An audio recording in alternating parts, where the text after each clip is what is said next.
नमस्कार, WSM news आवाज महाराष्ट्रामध्ये आपल्या सर्वांचं स्वागत।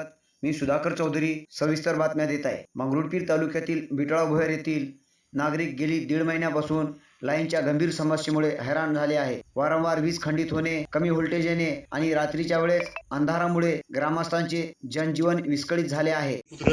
रवी रामरी भोर आमच्या इथे सततच्या दस्तापूर सबस्टेशनला लाईन आहे, कासोळा आणि दस्तापूरच्या मधामध्ये। त्याच्यामध्ये सततचा हा त्रास होणे जवळपास 1.5 महिना झाले। आमच्या इथे बिटोडा भोर येथे लाईनचा त्रास आहे। नेमकंच मी शामभाऊ खोडे यांना फोन लावला, त्यांनी सांगितलं की मी सकाळी फोन लावतो। बिटोडा भोर येथील सर्वत्र संतप्त नागरिकची प्रतिक्रिया उमटत आहे, तरी लाईनच्या संदर्भात कोणी दखल घेतली नाही। याची दखल म्हणून आम्ही गावकरी समस्त लोकांची प्रतिक्रिया ऐकून प्रतिक्रिया ऐकून घ्यावी। दाखव इकडे लाईटचा खंबा दाखव, लाईन दाखव, लाईटच गेलेली आहे। लोक दाखवते इकडे तेच घे दाखव, लोक लाईन गेली म्हणून हे दाखव, गाडीवरली दाखवून ते गाडीवर दाखव ना, ते दाखव, ते दाखव,